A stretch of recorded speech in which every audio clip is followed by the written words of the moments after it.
இன்றைக்கான வீடியோ என்னென்னா ஒரு குட்டி குக்கிங் vlog தான் நீங்கள் பார்க்க போகிறீங்க. ரீசெண்ட் டேஸாக வந்து எனக்கு மோமோ சாப்பிட்றதுக்கு வந்து ரொம்ப கிரேவிங்காக இருக்குது. ஸோ நான் வந்து நேற்று பண்ணணும்னு நினச்சேன், பட் எனக்கு நேற்று கொஞ்சம் ஓகே இல்லாமல் இருந்துச்சு. ஸோ அதனால் நான் வந்து இன்றைக்கி வந்து மோமோஸ் பண்ணலான்னு நினைக்கிறேன். ஏன்னா அதுக்கான இன்க்ரீடியன்ட்ஸ் எல்லாமே இருக்குது. எல்லாமே இல்லை, சில இன்க்ரீடியன்ட்ஸ் மிஸ்ஸிங். பட் என்னோட ஸ்டைல் ஆஃப் லைக் நம்ம இருக்கிறத வச்சு ஏதாச்சும் நம்ம க்ரேவ் ஆகும்போது பண்ணி சாப்பிடுவோம் இல்லையா. ஸோ அந்த மாதிரி தான் நானும். ஸோ நான் வந்து இன்றைக்கி வந்து மோமோஸ் பண்ணலான்ற மாதிரி டிசைட் பண்ணியிருக்கேன். ஸோ அதுக்கான vlog தான் நீங்கள் இன்றைக்கி பார்க்க போகிறீங்க. vlog வந்து கம்ப்ளீட்டாக பாருங்கள், ஸ்கிப் பண்ணாதீங்க. வீடியோ பிடிச்சிருந்துச்சுன்னா லைக் பண்ணுங்கள், ஷேர் பண்ணுங்கள், சப்ஸ்கிரைப் பண்ணுங்கள். நிறைய பேர் சப்ஸ்கிரைப் பண்ணாமலே பார்த்துட்ருக்கீங்க. ஸோ தயவு செஞ்சு சப்ஸ்கிரைப் பண்ணிட்டு பாருங்கள். I hope you guys enjoy this வீடியோவை கம்ப்ளீட்டாக பாருங்கள். பண்ண போகிற மோமோஸுக்கு தேவையான விஷயங்கள் என்னென்னா கேபேஜ் டக்குன்னு மறந்துச்சு. நமக்கு இப்படி வரும் இல்லையா, எனக்கு மோஸ்ட் ஆஃப் த டைம் இப்படி தான் ஆகும். ஏதாச்சும் இப்போ டீச்சர் ஏதாச்சும் காலேஜில் சொல்லிகிட்டே இருக்கும்போது சடனாக அது வரைக்கும் தெரிஞ்ச வேர்டோட ஸ்பெல்லிங் டக்குன்னு ஞாபகம் வராச்சு. அந்த மாதிரி தான், சாரி. கேபேஜ், அப்புறம் வந்து கேப்சிகம், அப்புறம் வந்து எனக்கு கேரட் பிடிக்காததுனால நான் வந்து ரொம்ப குட்டியான ஒரு கேரட் எடுத்திருக்கேன்.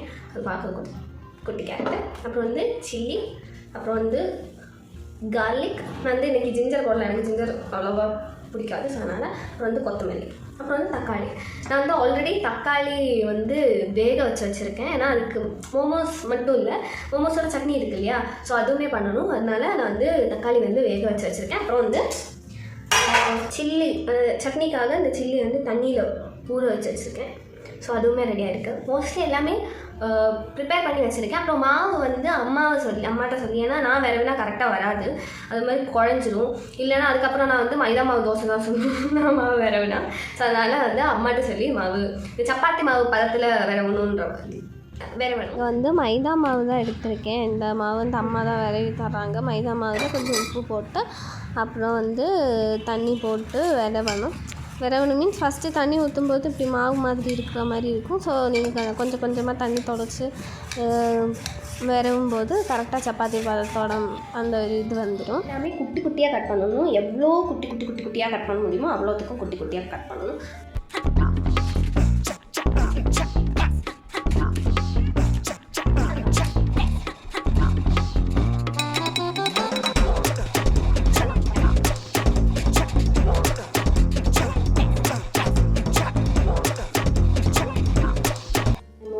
மோமோஸுக்கான ஸ்டஃபிங், அதுக்கு உள்ளே வைக்கக்கூடிய ஸ்டஃபிங்க்கு வெஜ்ஜஸ் எல்லாமே கட் பண்ணி ரெடி ஆக்கியாச்சு. ஸோ நம்ம வந்து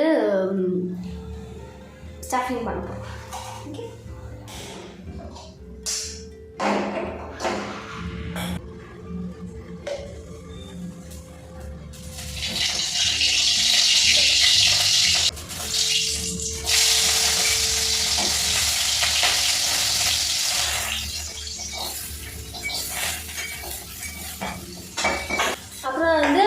கார்லிக்குமே கூட போட்டிருக்கேன். ஸோ நான் இப்போ வந்து இது ரெண்டும் கேரட்டும் கேப்சிகம் ஆட் பண்ணுறது இப்போ காரணம் என்னென்னா, எனக்கு வந்து அதோட ரா ஃப்ளேவர் பிடிக்காது. அதனால் வந்து ஆட் பண்ணிக்கிறேன். வெஜ்ஜீஸ் வந்து பயங்கரமாக இன்னும் தெரியுதா, வெஜ்ஜீஸ் வந்து பயங்கரமாக சாப்பிட்டே ஆக வேணாம், ஏன்னா க்ரன்ச்சியாக இருக்கணும். ஃபஸ்ட்டு நான் இப்போ வந்து க்ரீன் சில்லியும் அப்புறம் வந்து கேரட்டும் போட்டுட்டு சாட்டே பண்ணிவிட்டு அதுக்கப்புறம் வந்து கேபேஜும் வந்து நான் கடைசியாக தான் போட போகிறேன். இப்போ வந்து கேப்சிகம் போட போகிறேன் நெக்ஸ்ட்டு. ஏன்னா எனக்கு கேப்சிகத்தோட ரா ஃப்ளேவர் வந்து இருக்காது. அதனால் வந்து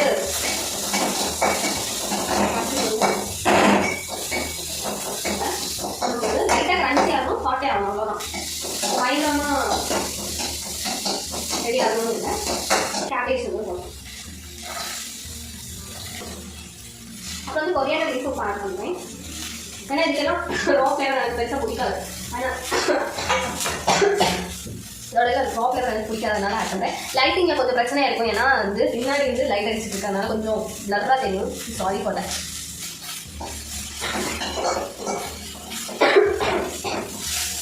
இது மாதிரி கலர்ஃபுல்லாக இருக்குது, சரிதா?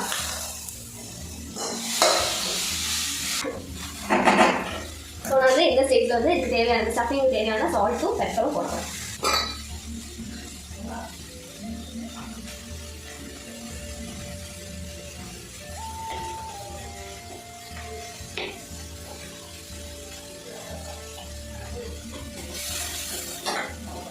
வந்து ஸ்டஃபிங் வந்து ஆல்மோஸ்ட் ரெடி ஆயிடுச்சு.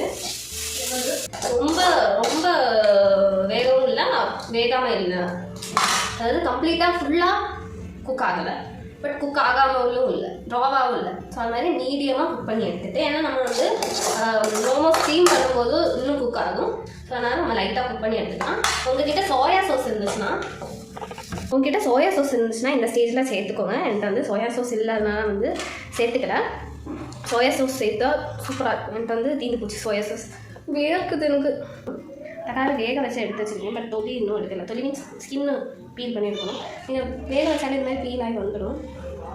வந்து பீல் பண்ணிவிட்டு வந்து வேக வச்ச தக்காளியும் மிக்ஸி ஜாரில் ஆட் பண்ணிவிட்டு, வேக வச்சு தொலி எடுத்த தக்காளி மிக்ஸி ஜாரில் ஆட் பண்ணிவிட்டு, அதுக்கப்புறம் அது கூட ஒரு சின்ன பீஸு வெங்காயம், ஸோ அதையும் கட் பண்ணி மிக்ஸி ஜாருக்குள்ளே போட்டுட்டு, நான் நேரமாக ஊற வச்சு வச்சுருந்தேன் இல்லையா, ஸோ அந்த மிளகா ஒரு 5 மிளகா இருக்கும், ஸோ அதையும் போட்டு, அதுக்கப்புறம் கார்லிக் வந்து இந்த மிக்ஸி ஜாரில் போட்டுட்டு, அதுக்கப்புறம் வந்து இது வந்து கொத்தமல்லியோட ஸ்டெம்பு.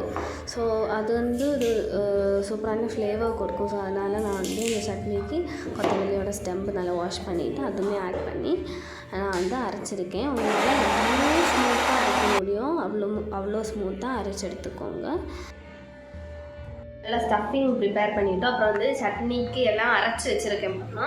அப்புறம் வந்துட்டு இனி நம்ம வந்து மாவு தேய்க்கணும். நாங்கள் சொல்லுவோம் பரத்தணும்னு, நீங்கள் என்ன சொல்லுவீங்கன்னு எனக்கு தெரியாது. மாவு ஆல்ரெடி நான் சொன்னேன் இல்லை, அம்மாட்ட சொல்லி விறகு வச்சுருக்கேன். ஸோ இனி அது வந்து இது பண்ணணும், தேய்க்கணும் இல்லைன்னா பரத்தணும். ஸோ அது மாவு வந்து இந்த பதத்தில் இருக்கணும், நல்லா சாஃப்டாக இருக்கணும். இந்த மாதிரி வந்து நம்ம வந்து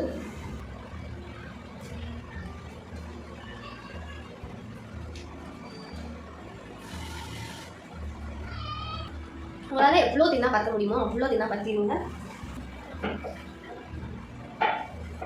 இதை விடையும் தின்னா பருத்துறவங்க இருக்காங்க. ஸோ இதை விட தின்னா பருத்த முடிஞ்சா நீங்கள் பருத்துங்க. இதுக்குள்ளே தான் ஸ்டஃப் பண்ண போகிறோம். இது வந்து நான் இப்போ வந்து பெருசாக வந்து ரெடி பண்ணி வச்சுருக்கேன். அதை வந்து இன்னும் நம்ம வந்து கட் பண்ணிக்கலாம், நமக்கு தேவை பண்ணுற மாதிரி கட் பண்ணிக்கலாம். நான் வந்து 2ஆக கட் பண்ணிக்கிறேன்.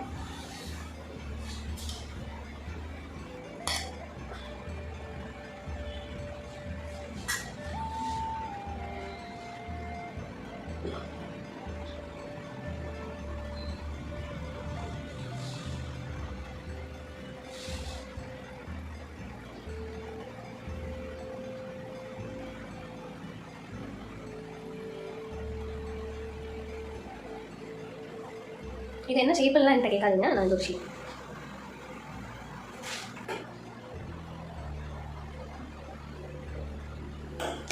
இப்போ வந்து மோமோஸை ஸ்டீம் பண்ணணும். வாட்டர் ஊற்றிக்கலாம் போதும்னு நினைக்கிறேன். என்னோடய மோமோஸ் வந்து இட்லி தட்டில் தான் வந்து ஸ்டீம் பண்ண போகிறேன். ஸோ நான் வந்து இட்லி தட்டில் கொஞ்சம் எண்ணெய் ஊற்றி இது பண்ண போகிறேன், ப்ரஷ் பண்ணணும், ஆயில் ப்ரஷ் பண்ண போகிறேன். ஸோ அதனால் ஆயில் போட்டுட்டு ஸோ அதை வந்து வச்சுக்கலாம்.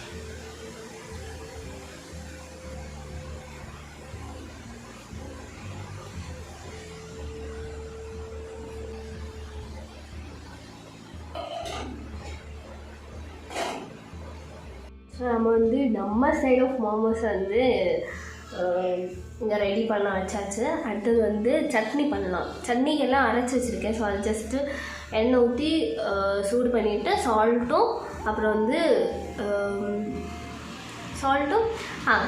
சீனியும் ஆட் பண்ணி நான் வந்து செட் பண்ணிக்கலாம். ஓகே,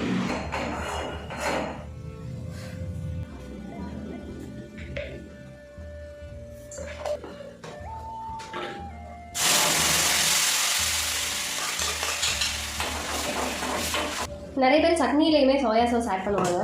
நான் வந்து சட்னியில் சோயா சாஸ் ஆட் பண்ணலாம். ஆல்ரெடி என்கிட்ட சோயா சாஸ் இல்லை, வந்து சட்னியில் நான் சோயா சாஸும் ஆட் பண்ணலாம், அப்புறம் வினிகரும் ஆட் பண்ணலாம். அது ரெண்டும் என்கிட்ட இல்லை ஆட் பண்ணிக்கலாம். நான் வந்து சால்ட் ஆட் பண்ணிக்கிறேன், சுகரும் ஆட் பண்ணிக்கிறேன் கொஞ்சோண்டு. அப்புறம் வந்து லெமன் ஜூஸும் ஆட் பண்ணிக்கிறேன்.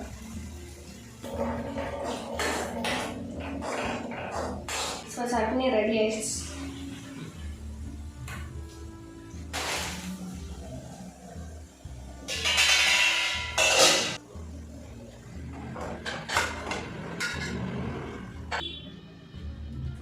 செம்மையாக இருக்குது. அழகாக இருக்குது சுட சுட மோமோ.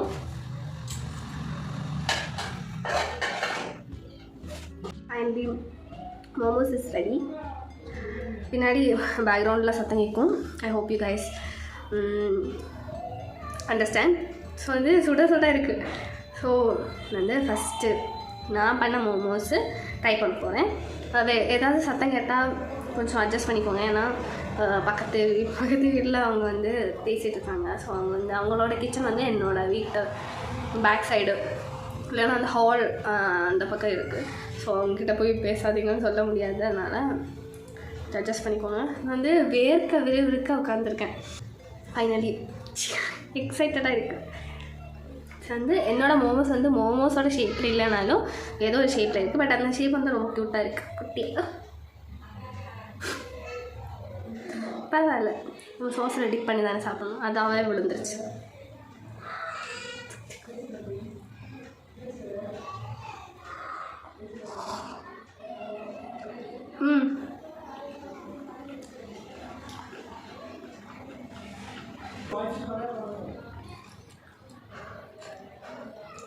வாய் சுட்டுருச்சு.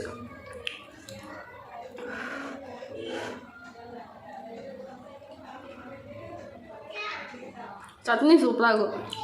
நல்லா ஸ்பைஸியாக நல்லா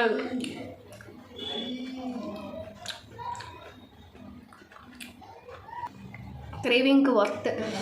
இவ்வளோ நேரம் கஷ்டப்பட்டு கிச்சனில் சம்மர் டைம் கிச்சனில் இருக்க ரொம்ப கஷ்டம். ரொம்ப சூடாக இருக்கும், ரொம்ப வெக்கையாக இருக்கும், கொஞ்ச நேரம் கூட நிற்க முடியாது. பட் அட் லாஸ்ட்டு நின்று இவ்வளோ பண்ணுறதுக்கு டேஸ்ட் ஒர்த்து. அதுவும் அந்த சட்னி செம்மையாக இருக்குது, சூப்பராக இருக்குது. மோமோஸும் சூப்பராக இருக்குது. மோமோஸ் ரொம்ப சிம்பிளாக நம்ம வீட்டில் எப்படி பண்ணுவோமோ அந்த மாதிரி இருக்குது. ஸோ வாவ் சூப்பர் அப்படின்ற மாதிரி இல்லை, ஆனால் சூப்பராக இருக்குது. பட் சட்னி செம்மையாக இருக்குது.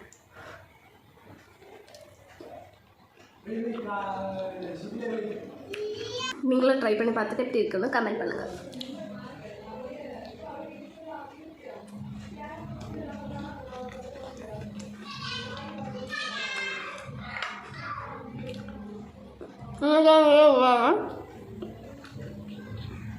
வீடியோ பிடிச்சதுன்னா லைக் பண்ணுங்கள், ஷேர் பண்ணுங்கள், சப்ஸ்கிரைப் பண்ணுங்கள். Follow for more videos. அடுத்த வீடியோ பார்க்க. பை.